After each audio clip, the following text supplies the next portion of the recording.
सुनी हो, ध्यान से सुने। श्रीमद् भागवत की सबसे पहली कथा, इसके कथावाचक कौन है? श्री सूत जी महाराज। कहाँ हुई कथा? नैमिषारण्य में, सीतापुर से 40 किलोमीटर की दूरी पर नैमिषारण्य तीर्थ, जहाँ ब्रह्मा जी का चक्र जाकर के गिरा था। 88,000 ऋषि लोग विराजमान है श्रोता के रूप में। वक्ता कौन है? सूत जी महाराज। और दूसरी कथा कहाँ हुई है? दूसरी कथा महाराज हुई है गंगा तट पे, हरिद्वार में, आनंद नाम के तट पर। कथावाचक कौन है? सनकादिक। अभी आप श्रवण करेंगे। सनक, सनंदन, सनातन, सनत कुमार, ये चारों ऋषि कथावाचक हैं। नारद जी महाराज को कथा सुनाई है, अभी आप सुनेंगे। ये दूसरी कथा हरिद्वार में। तीसरी कथा कहाँ हुई है? तीसरी कथा हुई है महाराज विदुर कुटी में। विदुर कुटी में किसने कथा सुनाई? बोले मैत्रेय जी महाराज ने विदुर जी को सुनाई है कथा। और चौथी कथा शुक्रताल में हुई है, जो राजा परीक्षित को सुखदेव भगवान ने श्रवण कराई है। ध्यान से सुनिएगा, ये चार में से कोई बात पूछ सकता हूं आपसे।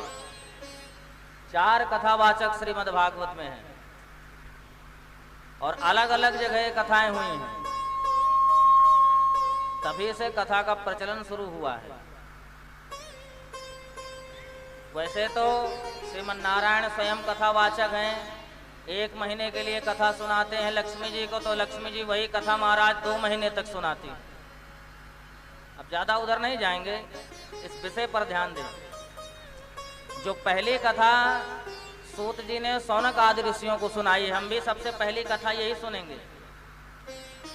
तब दूसरी नारद और सौनक आदि सनकादिक ऋषियों का संवाद है, नारद सनकादिक ऋषियों का। और तीसरा मैत्रेय विदुर जी का संवाद है। और चौथी जो कथा है वो सुखदेव परीक्षित जी की है। जो पहली कथा नैमिषारण्य में हुई है वो लोक कल्याण की हुई, क्योंकि वहां पर प्रश्न किया है महाराज कि लोगों का कल्याण कैसे हो। तो 1000 वर्ष का सत्र चला था कथा का, लोक के कल्याण के लिए जो कथा नैमिषारण्य में हुई है। एक बात मैं आपको बता दूं भैया, मैं भजन बहुत कम सुनाता हूं, कथा ज्यादा सुनाता हूं, क्योंकि भजन आज के लिए तो भजन संध्याएं बहुत होती हैं। और एक बात आपको बता दें, आजकल कथा सुनाने वाले बहुत कम लोग रह गए हैं, भजन सुनाने वाले ज्यादा हैं। 4 भजन 5 भजन सुना के 3-4 घंटे, अरे भैया अभी भागवत कहाँ होगी, फिर तो भजन संध्या होगी। इसलिए भागवत जिस उद्देश्य से आपने कथा कराई है, अपने पितरों के निमित्त कराई है, भैया देखो भागवत कल्याण तो करेगी, आप चाहे जिसके निमित्त कराए हो। आपके घर में भागवत आ गई है तो कल्याण करके ही जाएगी। जैसे सामने महाराज बिजली है, अब कोई जाने या ना जाने आप हाथ पकड़ोगे तो करंट तो लगेगा ही आपको। वस्तु शक्ति ज्ञान की अपेक्षा नहीं रखती है। अग्नि है, आप महाराज स्पर्श करोगे तो आपको जलाएगी ही, आपको जला करके ही रख देगी अग्नि, चाहे जाने में छुए चाहे अनजाने में छुए। इसलिए भागवत तो कल्याण करती है भैया। तो जो सबसे पहली कथा हुई वो लोक कल्याण के लिए हुई।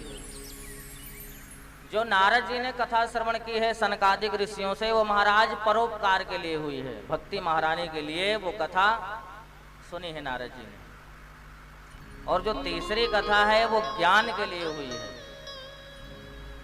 विदुर जी को ज्ञान का उपदेश दिया है मैत्रेय जी ने। और जो चौथी कथा सुखदेव भगवान ने परीक्षित को सुनाई है वो मोक्ष की कथा है। परीक्षित का मोक्ष हुआ था कि नहीं? 7वें दिन परीक्षित का मोक्ष हुआ था।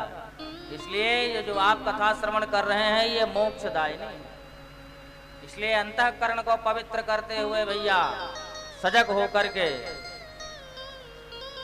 यह स्मरेत पुंडरीकाक्षम, यह माने वो, यह माने जो पुंडरीकाक्ष भगवान का स्मरण करता है वो सबाह्यभ्यंतरा शुचि, अंदर और बाहर पवित्र हो जाता है। शुचि माने पवित्र, लेकिन पवित्र होगा कैसे? यह स्मरेत पुंडरीकाक्षम, भगवान पुंडरीकाक्ष का स्मरण आपको करना ही पड़ेगा।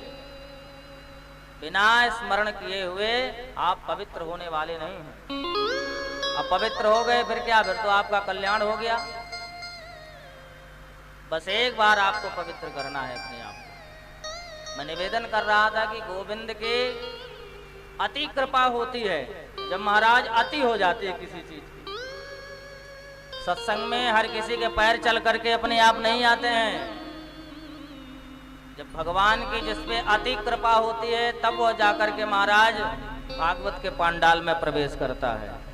अति हरि कृपा जाहि पर होई, अति हरि कृपा जाहि पर होई, अति हरि कृपा जाहि पर होई, अति हरि कृपा जाहि पर होई, पाव देह यह मार्ग सोई, काहे देह सोहि मार्ग होई, अति हरि कृपा जाहि पर होई, अति हरि कृपा जाहि पर होई। इसलिए जिस पर भगवान की अति कृपा महाराज हो गई है वही आकर के इस पांडाल में विराजमान होता है, बैठता है। तो आइए हम सभी लोग श्रीमद् भागवत के महात्म्य की चर्चा करें। सच्चिदानंद रूपा